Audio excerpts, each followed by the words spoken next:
기대라는 제목으로 말씀 함께 나눠보려고 하는데요. 기대인데 좀 더 제목을 풀자면 헛된 기대라는 제목으로 여러분들과 말씀을 나눠보고자 합니다. 오늘은 종려주일이에요. 여러분들 종려주일이 무슨 주일인지 아세요? 이 사순절 기간 중에 예수님의 예루살렘 입성을 기념하는 주일입니다. 어렸을 때는 종려주일이 왜 있는지 이해가 가지 않았어요. 고난주간은 이해가 돼요. 예수님이 고난을 받았으니까. 그 부활주일도 이해가 돼요. 예수님이 부활하셨으니까. 근데 예루살렘 입성을 한 게 뭔 대단한 일이라고 기념주일까지 만들어서 지키나? 라는 생각이 있었습니다. 그냥 뭐라도 하나 더 만들어가지고 있어 보이려고 하는 속셈하고는 아닌가, 그런 생각을 하기도 했습니다. 하지만 공부를 하면서 예수님의 사역 가운데 예수님의 예루살렘 입성이 굉장히 중요한 사건이라는 것을 알게 되었습니다. 예루살렘 입성 없이는 고난도 십자가도 없는 거구나 라는 것을 알게 되었어요. 많은 사람들이 예수님께서 부활하실 것을 다 알고 있으니까 예루살렘 입성을 저처럼 가벼이 열거나 혹은 그냥 죽음을 위한 하나의 과정으로 생각하곤 합니다. 그래서 예루살렘에 들어가시는 예수님을 보면서 우리는 그냥 죽으러 가시는구나 라고 정도만 생각하곤 하죠. 하지만 그런 생각과 이해는요, 이 사건 자체의 의미를 축소합니다. 그냥 결과 중심적인 생각이에요. 여러분들 그 넷플릭스 스위트홈 다들 보셨어요? 많이들 보셨을 텐데 저도 열심히 봤습니다. 거기서 초반에 주인공이 자살할 날만 기다리잖아요. 컵라면 먹으면서 죽을 날만 기다리던 그런 주인공이 아이들이 괴물한테 위협을 당하는 것을 보고 그 아이들을 구하기 위해서 괴물이 득실거리는 집 밖을 향해 위험을 무릅쓰고 나갑니다. 그 장면 기억하시죠? 그 장면에는 인간의 그리고 자기 극복 그리고 삶의 목적이 생겼을 때 한 존재가 어떻게 변화하게 되는지 그런 많은 것들이 담겨 있죠. 그러면서 이제 본격적으로 이야기가 시작한다라고 하는 그런 포문을 열기도 합니다. 그래서 굉장히 카메라 앵글도 화려하고 이쪽에서 잡았다 저쪽에서 잡았다 막 이렇게 화려하고, 그리고 배경음악도 굉장히 웅장하죠. 그 영화를 보는 모두가 그 장면에 몰입하게 됩니다.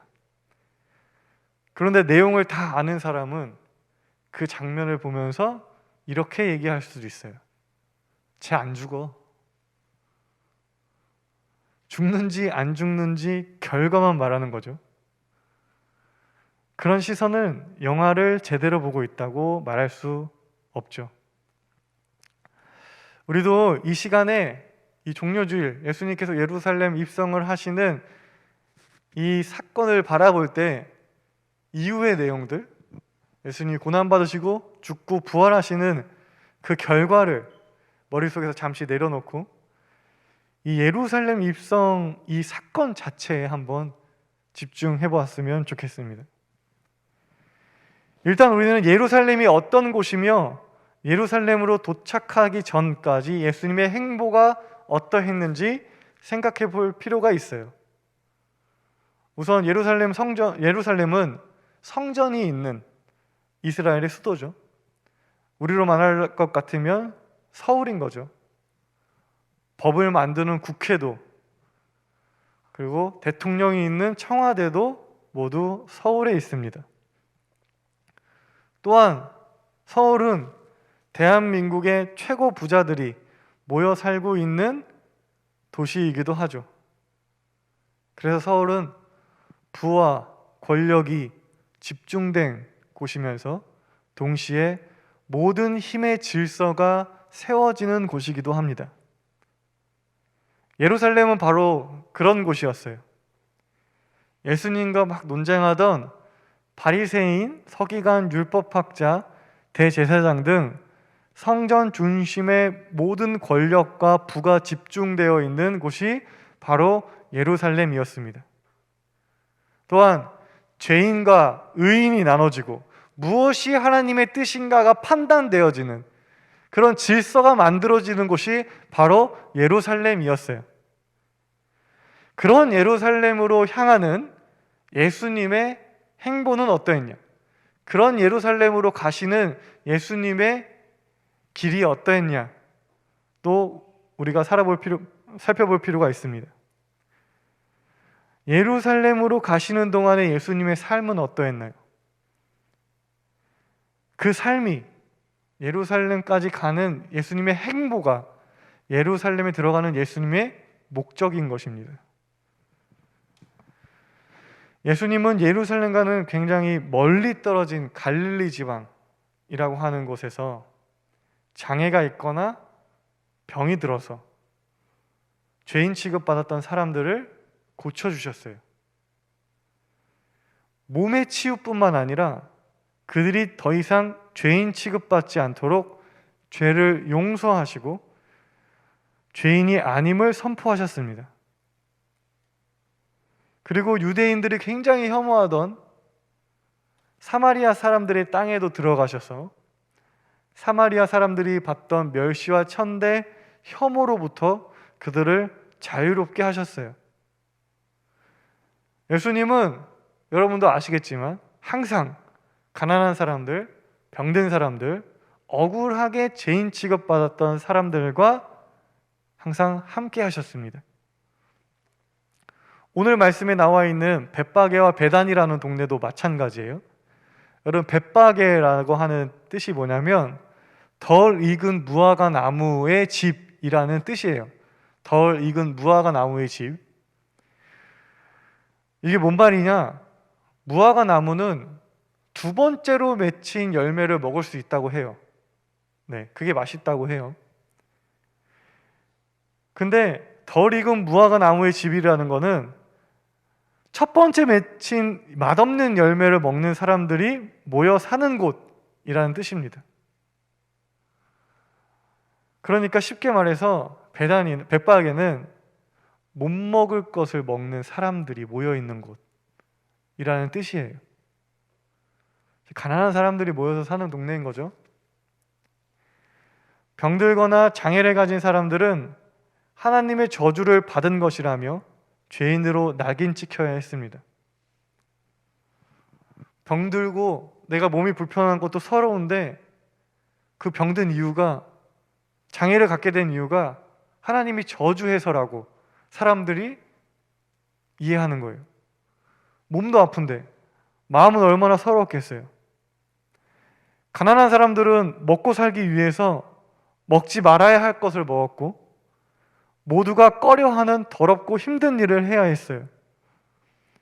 그로 인해서 정결하지 못하다는 이유로 죄인이라고 낙인 찍혀야만 했습니다.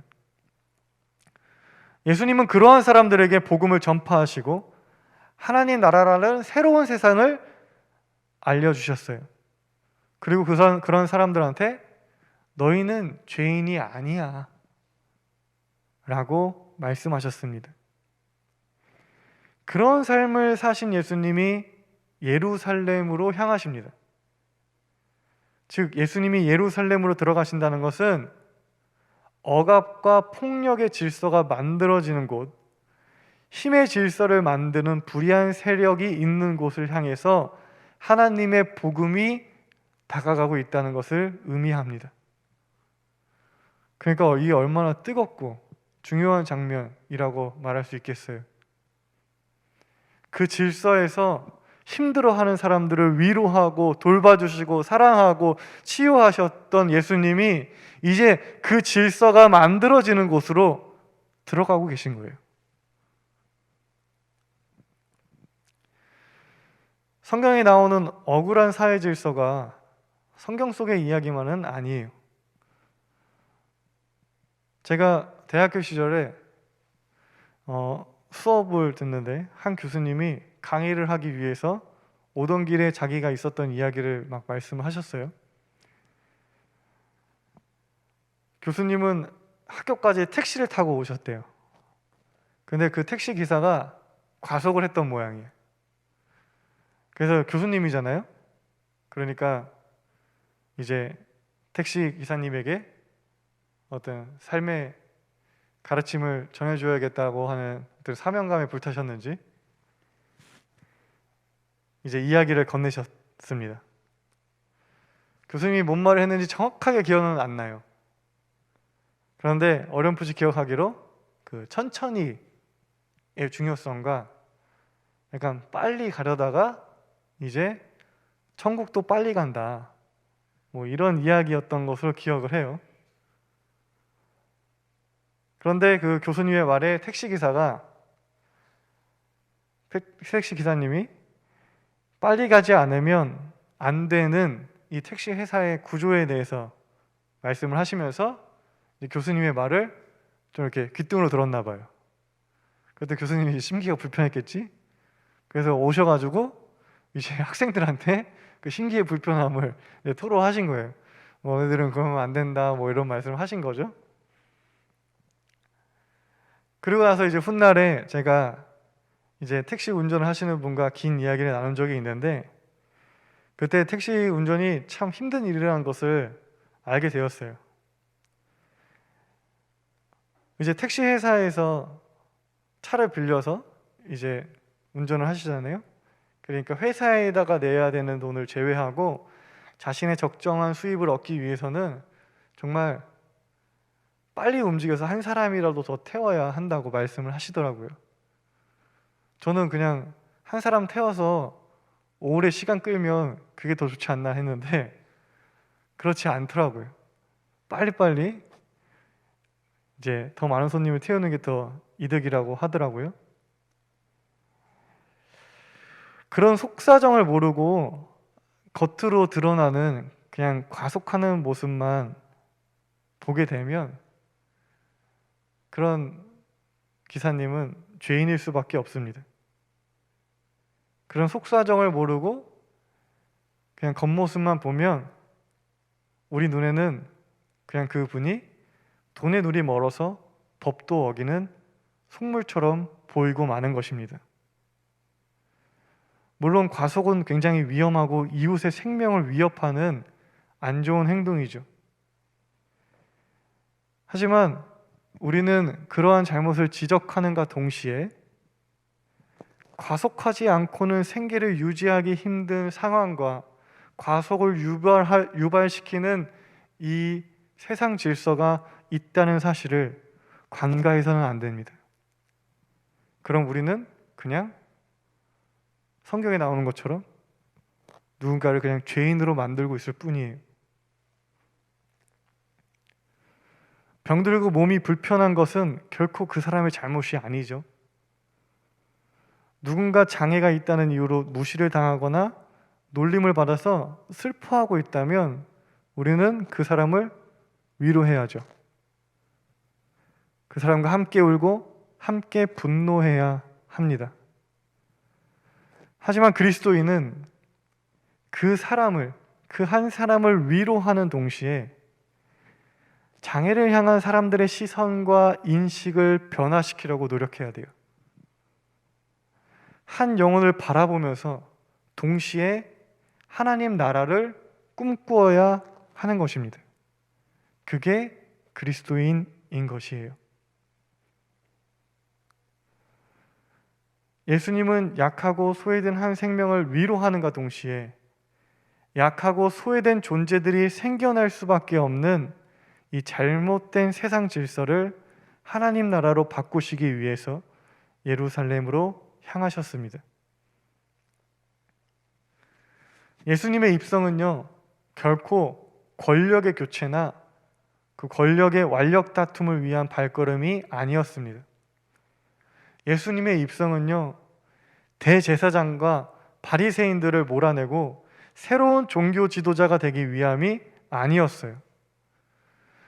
누군가는 예수님을 무슨 사회운동가처럼 생각하는 사람들도 있어요. 그런데 그렇지 않죠. 예수님은 권력의 교체가 아니라 하나님 나라를 위해서 예루살렘에 입성하시는 것입니다. 누군가를 몰고 새로운 권력자를 만들려고 하는 것이 아니라, 더 강해지는 것이 아니라 더 약해지고 더 낮아짐으로 자신을 내어주어서 하나님 나라를 이루시려고 했던 것이 바로 예수님이십니다. 때문에 예수님은 힘과 권력의 상징인 말을 타고 오지 않고 나귀를 타고 예루살렘으로 입성을 하십니다.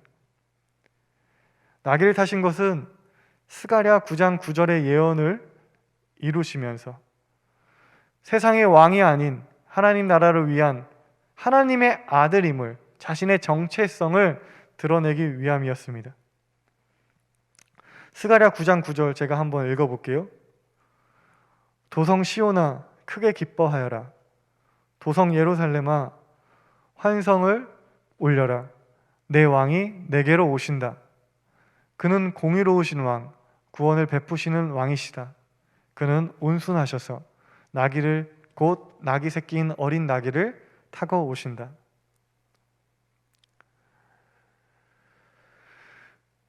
그런데 슬픈 것은 이런 예수님의 의도를 아는 사람이 없었다는 거예요. 예수님을 맞이하는 사람들 중 대부분은 예수님이 하나님 나라를 위해서 예루살렘에 오신다는 것을 알지 못했습니다. 예수님의 의도와 목적을 알려고 하기보다는 자신들의 기대를 예수님한테 투영했어요. 사람들의 기대가 무엇이었는지 우리는 그들의 외침을 통해 알 수 있습니다. 사람들은 이렇게 외쳤죠. 오늘 본문을 보면 호산나 복되시다. 주님의 이름으로 오시는 분. 여기까지는 괜찮아요. 그렇죠? 근데 복되다. 다가오는 우리 조상 다윗의 나라요. 더없이 높은 곳에서 호산나 라고 외쳤어요. 사람들은 예루살렘으로 들어오시는 예수님을 보면서 뭘 외쳤어요?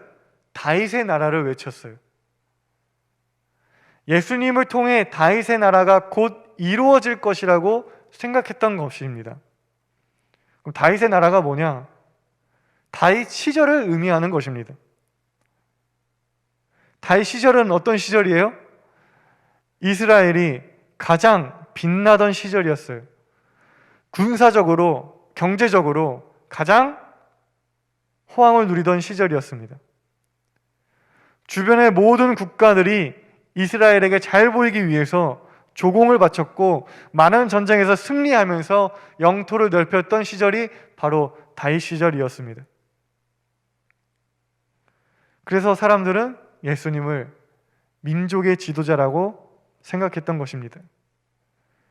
예수님을 통해서 로마로부터 독립하고 군사적으로, 경제적으로 강력해지는 부국 강병의 시절이 다시 오길 기대했던 것입니다.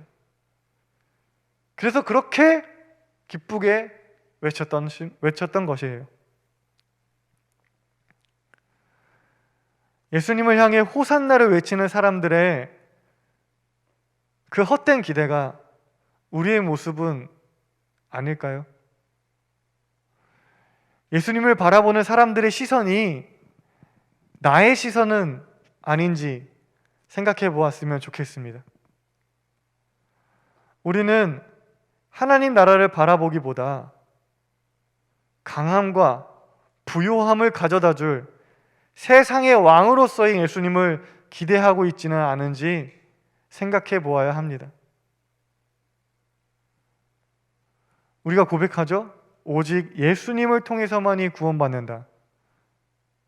이 말은 오직 예수님이 말씀하신 하나님 나라를 통해서만이 구원받는다 라는 뜻이기도 합니다. 여러분, 줄 세우기식 경쟁으로 좌절감, 난 별거 아니야, 그런 패배감, 많이 빠지셨을 텐데, 그런 여러분에게 예수님은 위로를 건네세요. 말씀하시죠. 네 잘못이 아니야. 너가 못난 게 아니야. 경쟁에서 진다고 너가 소중하지 않은 게 아니야. 너는 항상 소중해. 라고 말씀하십니다. 그리고 그 영혼을 구원하세요. 그런데 그 구원이 어떤 구원이냐? 경쟁에서 1등을 시켜서 구원하시는 것이 아니라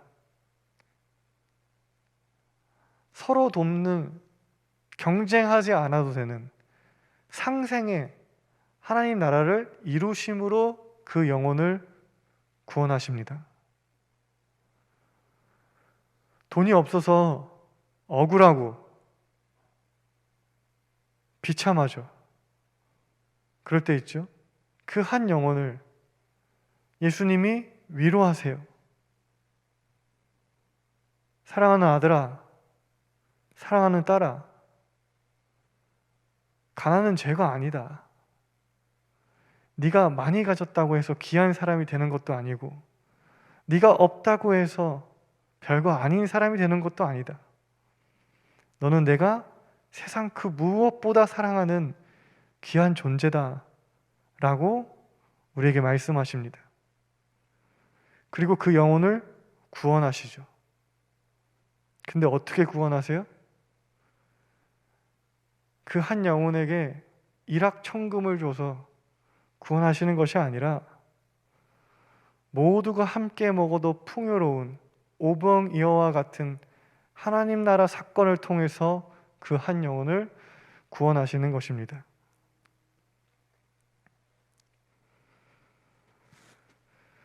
다윗의 나라를 외치는 사람들을 보면서 예수님은 어떤 마음이셨을까요? 예수님 자신의 비전과 사람들의 기대 사이의 그 간격을 느끼면서 예수님은 어떤 마음이셨을까요? 쓰여있지는 않지만 그 외침을 들으면서, 그 헛된 기대를 들으면서 예수님은 씁쓸하고 외롭고 또 안타까워하지 않으셨을까 생각해 봅니다.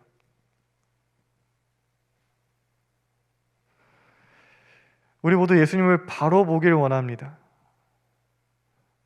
힘으로 세계를 주름잡던 로마의 왕이 아니라 사랑과 평화의 왕으로 오신 예수님을 보기를 원합니다. 우리 모두 예수님께 무언가를 기대하기 전에 나의 기대가 예수님의 뜻과 맞닿아 있는지 생각해 보았으면 좋겠습니다. 내가 바라는 구원이 예수님의 구원과 하나가 되었는지 기도했으면 좋겠습니다. 예수님을 믿는다는 것은 예수님을 통해서 구원을 받는다는 것입니다. 예수님의 구원을 기대한다는 거예요. 힘의 구원, 돈의 구원, 로마의 구원이 아니라 예수님의 구원을 내가 기대하고 그 구원이 진짜 구원임을 믿는다고 고백하는 것입니다. 하나님 나라를 통해서 여러분의 아픔과 어려움, 모든 고통이 해결되길 소망합니다.